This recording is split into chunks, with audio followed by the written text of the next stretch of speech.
संसद का मॉनसून सत्र 22 जुलाई से शुरू होने वाला है। ये सत्र काफी अहम माना जा रहा है क्योंकि इस दौरान एनडीए सरकार अपना पूर्ण बजट भी पेश करेगी। ऐसे में सबकी निगाहें बजट पे टिकी हैं, तो एनडीए सरकार मुश्किल में नजर आ रही है। एक तरफ सरकार जेडीयू और टीडीपी की बैसाखी पर टिकी हुई है, तो दूसरी तरफ किसानों ने भी मोदी सरकार की टेंशन बढ़ाने की तैयारी कर ली है।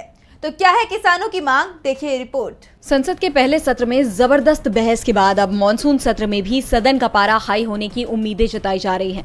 इस बार के सत्र में एनडीए सरकार वित्त वर्ष 2024-25 के लिए अपना पहला और पूर्ण बजट पेश करेगी। इसके लिए तैयारियां भी जोर शोर से जारी हैं। वित्त मंत्री निर्मला सीतारमण अपने अधिकारियों के साथ बैठक कर रही हैं, तो वहीं किसान इंडिया गठबंधन के सांसदों से मुलाकात कर रहे हैं। किसान और इंडिया का नया गठबंधन बनता दिखाई दे रहा है और इस गठबंधन ने मोदी सरकार की नींद उड़ा दी है, क्योंकि किसान अब तक एमएसपी की कानूनी गारंटी की अपनी मांग पर अड़े हुए हैं। मोदी सरकार ने अपने पिछले कार्यकाल में तो उनकी नहीं सुनी, लेकिन अब उनकी सारी उम्मीदें इंडिया गठबंधन से हैं। किसानों ने इंडिया के सांसदों से अनुरोध किया है कि वो संसद में एमएसपी की गारंटी को लेकर एक प्राइवेट मेंबर बिल लेकर आए।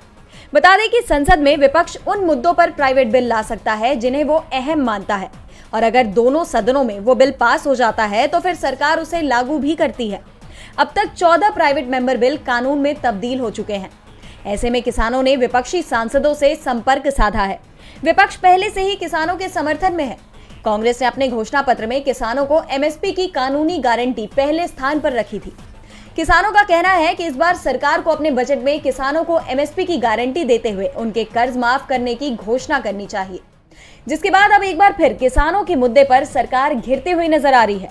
इस बार संसद में भी किसानों का मुद्दा गूंजने की उम्मीदें जताई जा रही हैं।